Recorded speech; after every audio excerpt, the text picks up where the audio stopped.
everybody, and welcome to Tiger Sidelines Season 7, Episode 1. It's been about 6 months since we've been on the air. My name is Bo Bayman, and because of our new rules, obviously, joining us remotely, Dave Matter and Gabe DeArmond. Guys, good to see you as always. And what a wild ride it's been in the past 6 months. Not much sports going on, especially collegiately. College football has started a little bit, but Zoom has become the big thing that we do now, and that's what we're doing here on Tiger Sidelines to bring you all a show. And just to kind of recap everything, we were here right as they shut the SEC basketball tournament down in March, right around St. Patrick's Day. Everything shut down, and then we really didn't know anything was going to happen, what was going to happen. Everybody stayed inside. Now it's the new normal. Here we are in September. We're getting to late September. We're getting set for football. But just to talk about the 6 months, Dave, I'll start with you. It's been a really wild 6 months, hasn't it? It seems like multiple lifetimes since we last had a show, since we last covered a live Mizzou event. Eli Drinkwitz has never coached a game at Missouri, but in a way it seems like he's been the head coach for like multiple years. All we do is talk to him on the computer. I can't remember the last time I saw him in person. I assume he still lives here in Columbia. It's been like everybody says about everything. This is completely unprecedented, but I didn't think we'd be here. Honestly, a couple months ago, I didn't think we'd be talking about a 2020 college football season. So I'm thrilled that we are here, and we're going to have some games to cover. We're going to cover them unlike we've ever covered games before. But football is here, and that's a good thing. And Gabe, for you, what was the summer like besides sitting around and not doing much? No, it was exactly like this. I sat in my office, and sometimes I got on the computer to talk to people. That was pretty much what we did. It was a big day when you could go grocery shopping. You know, that was kind of what you had to look forward to every week when we were allowed to actually go to the store rather than order online. It's really been up and down. Like Dave said, there was a lot of time, and I would say even as recently as 6 weeks ago, where we assumed all this wasn't going to happen, where we weren't going to have games to cover. And, 2 weeks ago, if we would have covered a Big Ten school, but that's a whole different story. Yeah, no doubt about it. And Dave, really the SEC led the charge to play. I mean, it looked like nobody was going to play. Some, conferences like the Big Ten shutting things down, but the SEC kind of said, hey, come on, let's play it. And they're the ones that led the charge. They led the charge by being the most patient. They put off the decision the longest. I don't know if it happened exactly like they called it, or maybe they just got a little lucky. But, I give Greg Sankey some credit for not rushing into a decision back in July or even August and just letting this play out, letting the campus COVID cases go up like they did, and we saw that especially here in Columbia, and then try to weather the storm and hope for the best that a football season can be played, whether they can have fans in the stands or not. And it's played out almost exactly like they planned, or like they hoped it would play out. The numbers in Columbia and on Mizzou's campus are on the decline. The team numbers have been high. They've had a bunch of players in quarantine, but not to the point where they can't have a game or have a season. So I do give the SEC credit. Maybe they were more lucky than smart, but they haven't been the ones flip-flopping on the decision and having to have these emergency meetings and change their mind all the time like we've seen from some other leagues. And Gabe, this is interesting in the fact that they did ride the wave of kids coming back to college. Everybody knew that there would be a spike in cases when people came into the college towns, and there it was. But then they said, hey, we'll wait a little bit and we'll be just fine. And that's what's happened. I mean, what everybody in the SEC said from day one is we're not making any decisions until we absolutely have to make decisions. And now you see the Big Ten canceled and is coming back. The Pac-12 canceled and is talking about coming back. Same for the Mountain West. And even when it happened, I think it was August 11th that a lot of those leagues started backing out, and a few of them were earlier, but everybody just said, why are we doing this now? I mean, it's August 11th. You don't have to start. I mean, really, even the SEC starting probably before you would absolutely have to. You could have another couple weeks in there. But nobody understood quite why you were canceling things so early. And it's hard to say anything other than hats off to the SEC. Like Dave said, I mean, maybe they were lucky, but they got it at least right so far. And look, there's probably going to be an SEC game canceled or postponed here along the way. But again, they built time into the season for that. And the Big Ten hasn't now. They've got to play 8 games in 8 weeks. If they've got to cancel, there's nowhere to put those games. So the SEC seems to have done it as well as you can hope to do it. It also, I think, is pretty interesting. I mean, we talk all the time like they schedule non-conference games in 2030, right? We're doing this 12 years ahead of time. And every league in the country just put together a whole schedule in like a week. We need to stop this here. We're going to do this in 2047.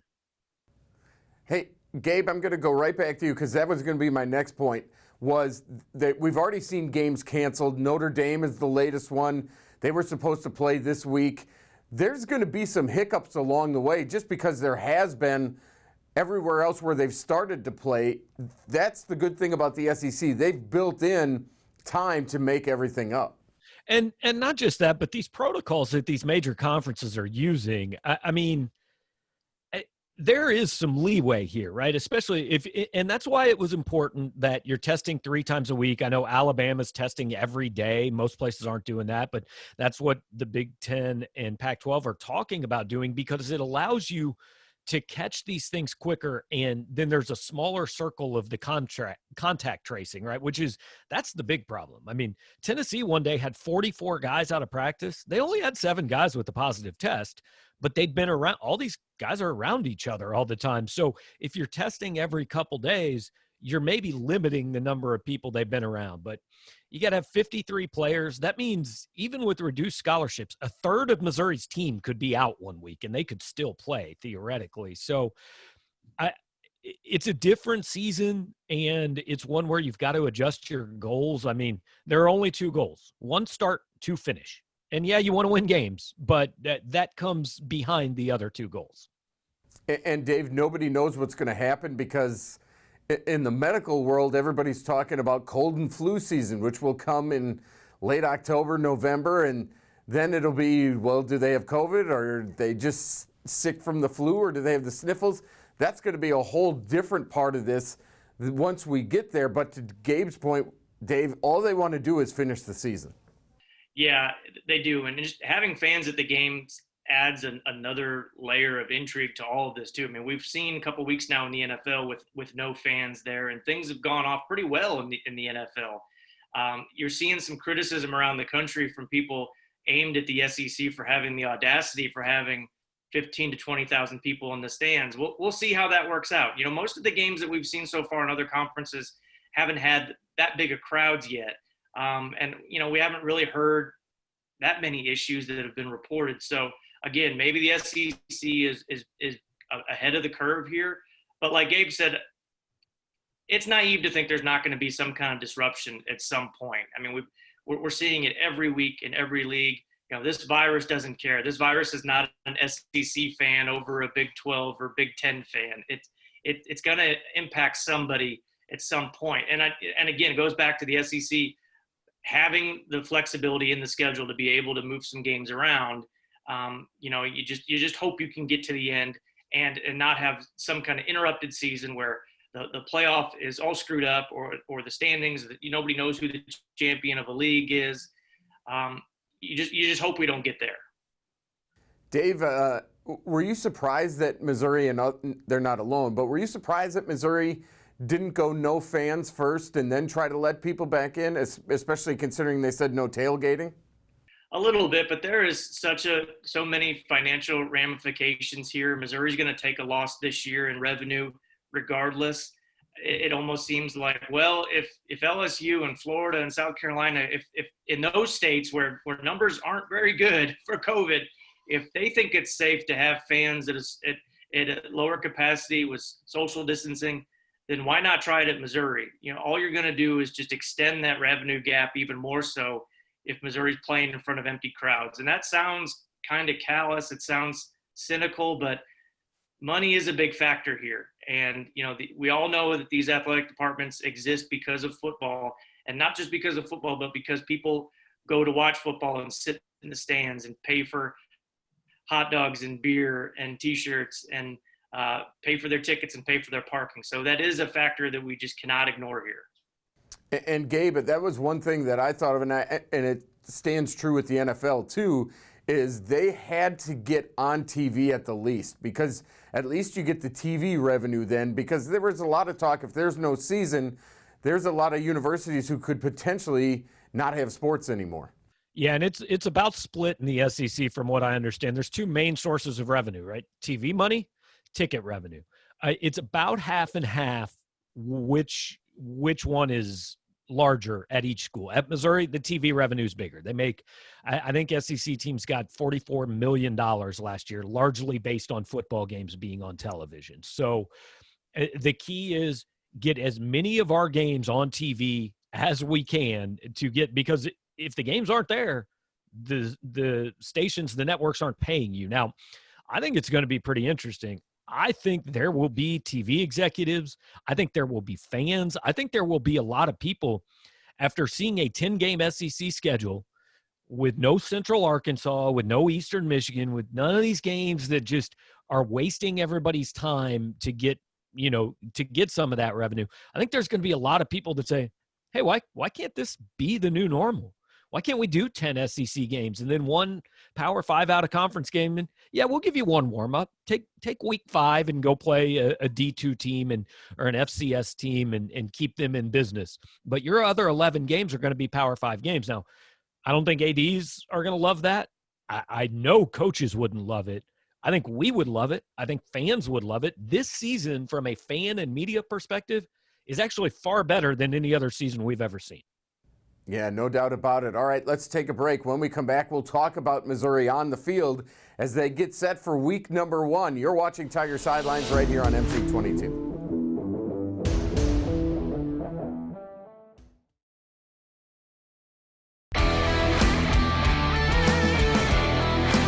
Welcome back, everybody. This is Tiger Sidelines. My name is Bo Bayman. Joining me via Zoom, Dave Matter and Gabe DeArmond.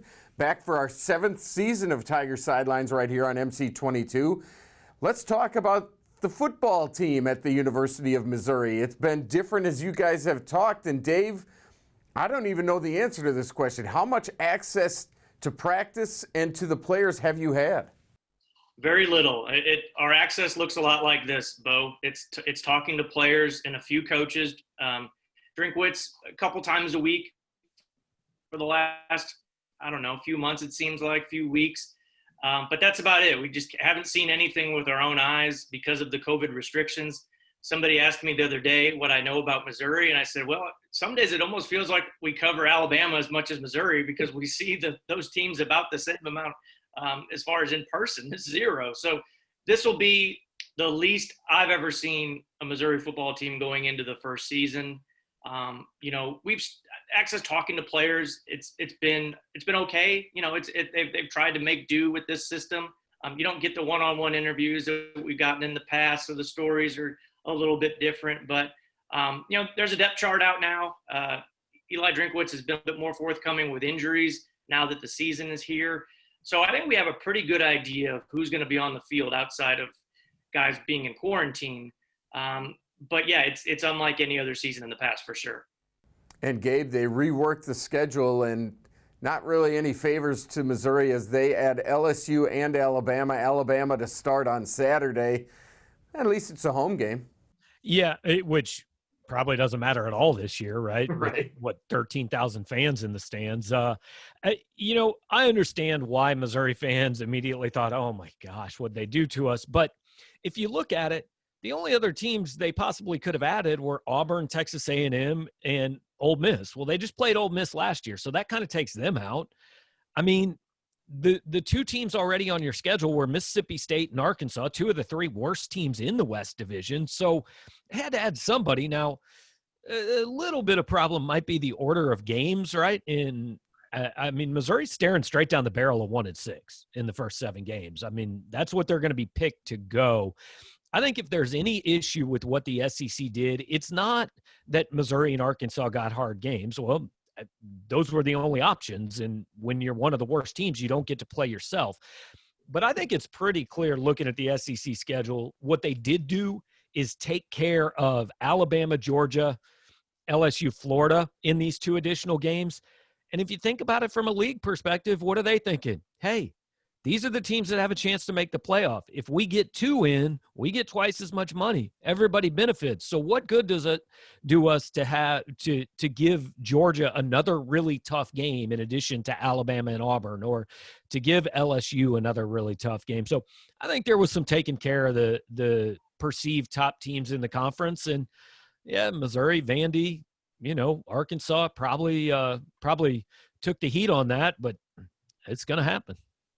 And Dave, as we go into this season, you start with Alabama, and as Gabe said, you might be staring 1-6 in the face, but it's a new regime. It's a new season.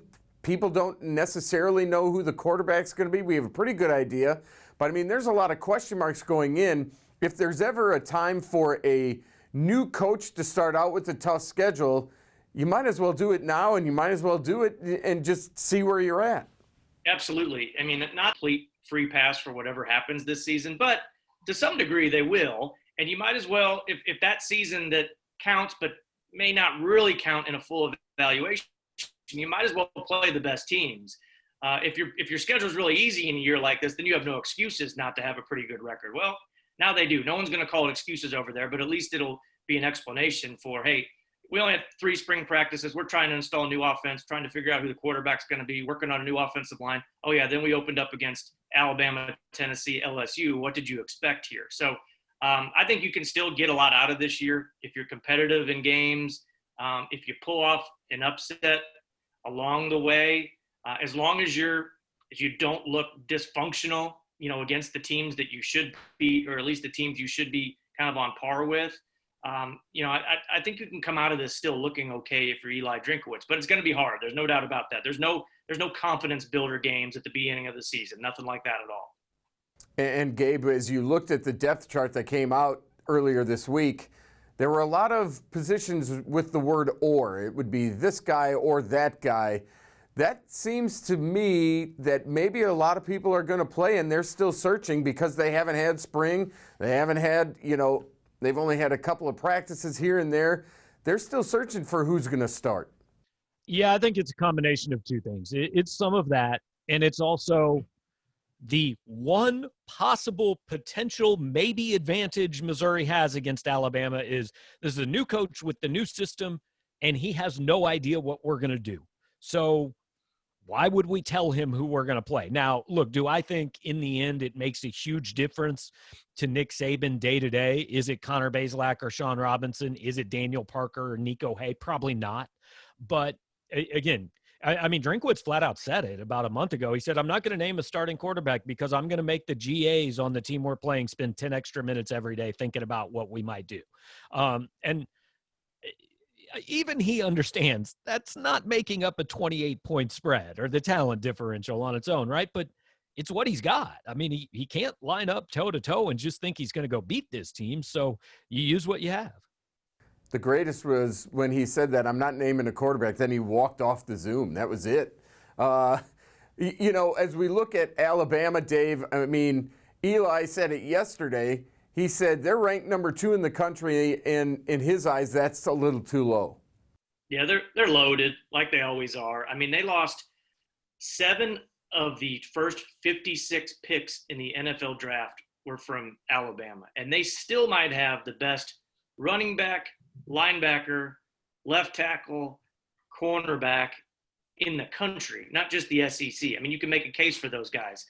I think maybe the only question mark is maybe quarterback where Mac Jones takes over, but he played okay last year when Tua got hurt. So nobody's feeling sorry for Nick Saban and maybe not having a 5-star quarterback back there. He's got 2 of arguably, I left out the wide receivers. They might be the best in the SEC, if not the country too, as far as a tandem goes. So they're loaded. They're a 27, 28-point favorite. Point spreads are kind of dangerous, this year because we just don't know how rusty teams are going to be and how they're going to come out of the chute. But this team did make the playoffs last year for the first time. They didn't win the West. They lost 2 games. They had to settle for the Capital One Bowl. But I think they're almost a unanimous pick to win the SEC West again. That just shows that, for one, I think people know how talented they are. And 2, never underestimate Nick Saban's ability to motivate his team and get them thinking that nobody expects them to win. I mean, he's probably got them convinced that they're the 28-point underdogs this weekend because, heck, they lost 2 games last year. Hey, we got a couple of tweets here. Gabe, the first one from Bronson. If you look at statistics and analytics, it basically says using all 4 downs outside of your own 25 is the right move. When you're playing a team like Alabama in a pandemic, would you test that out? No one expects you to win anyway. Maybe you pull out all the stops. Yeah, I actually think this doesn't have anything to do with Missouri and Alabama. I think all coaches should do this, right? Coaches are so risk averse. I mean, the best example, last Sunday, the Chargers have 4th and 1 on their own 40-yard line in overtime. That game was over when they punted the ball back to Patrick Mahomes. Everyone on both teams knew the Chiefs were scoring. So go for it on 4th and 1. Give them the ball at your 40. Who cares? They're going to score whether they get it at your 40 or their 20. So you might as well give it a shot. Ironically enough, the Chiefs ended up back at the 40-yard line where the Chargers punted the ball from. So, no, I think that's I think coaches are starting to figure it out. But the percentages say 4th and 1, 4th and 2, you pretty much go for it. I mean, in almost every situation, because you're going to convert more often than you're going to punt the ball away and get a stop. I'm going to stay with you, Gabe, on this one. Casey J says, do you think Conzo Martin has put together a sneaky good class for basketball? It's the best class he's had since his first one on paper. I think they've got 5 commitments. They're all 3-stars. This class on paper looks a lot like the 2008 class. And that was Marcus Denman, Kim English, Steve Moore, Lawrence Bowers, Miguel Paul, I think, was in that class. And there maybe was one other guy, Keith Ramsey. Does that sound right? But what made that class great was that Marcus Denman was a 3-star who became a 5-star player. So if somebody in this class does that, yeah, great class. Or if you've got another star, that class also joined a roster that had Leo Lyons, Damari Carroll, and Matt Lawrence, not to mention JT Tiller and Zaire Taylor, right? None of those kids came in and started day one. They had moments, but there was never 2 straight games where any of those kids was the best player on the floor as a freshman. So they joined a better roster than Missouri has right now, and they had a kid far outperform his ranking. And I think you can argue Bowers and Kimmy both outperformed a 3-star ranking too. So I don't mean to say, I don't want to say it's not a good class. It's a solid class, but it's only a class that you can build a program around if you have a star somewhere else on the floor. You simply don't win important things with nothing but role players. Absolutely. Thank you for that tweet. And don't forget, we're at Tiger Sidelines. We'll take a break. When we come back, we'll make our predictions for week 1 of SEC football. You're watching Tiger Sidelines right here on MC22.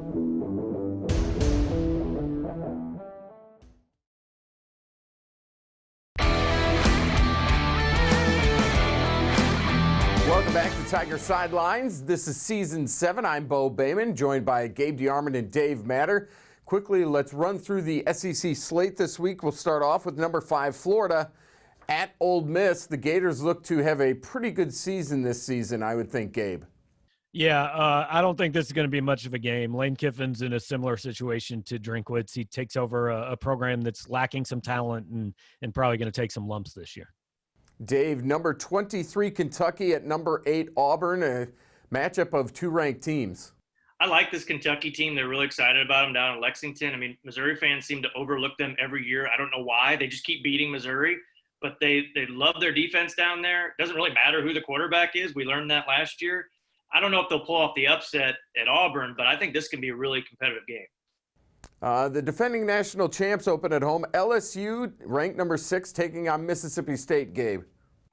Look, I like this one to be a lot closer than people think. I don't know that Mississippi State can go win, but I think they can cover because Mike Leach, he's going to figure something out to put points on the board. And I don't think it's an exaggeration to say that LSU lost more from last year than any team in the history of college football. Not just talent on the field, but Joe Brady's gone, defensive coordinator Dave Aranda's gone. I mean, LSU's going to take a step back this year. They've had opt-outs too, so even the players that came back aren't playing.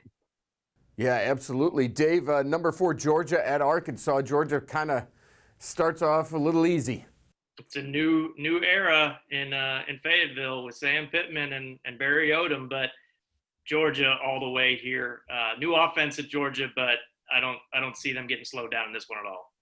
Vanderbilt goes to number 10, Texas A&M. Gabe, the Aggies they're kind of one of those sleeper teams, aren't they? No, they always are. I mean, every August, Texas A&M this is the year, man. They'll be fine. They're not going to win the West. They'll win, 6, 7 games, whatever. This will be one of them. Vanderbilt will, in all likelihood, win none.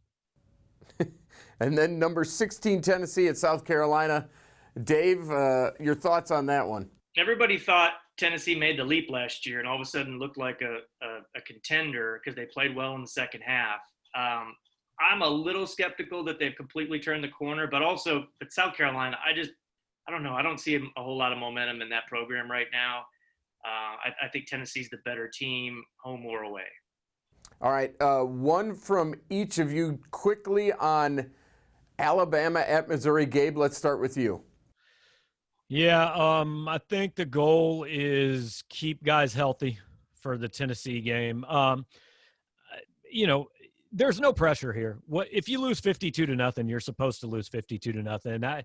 Weird things are happening. I can see this game being more competitive for a little bit longer than people think, but I think Alabama probably wins something like 38-10. Yeah, I'm right around there too, because look at the average margin of victory the 3 times Missouri and Alabama played in the SEC. It's been right at 30 points. Point spreads around 27-28. If Missouri is competitive, if this game is somewhat in doubt, say a few minutes into the third quarter, no moral victories, but I think Missouri can feel okay about that. But I'm with Gabe. I'm at like 38-13. All right, we'll see what happens this Saturday. We'll talk about it next week on Tiger Sidelines. For Dave Matter and Gabe DeArmond, my name is Bo Bayman. Thanks for watching Tiger Sidelines on MC22.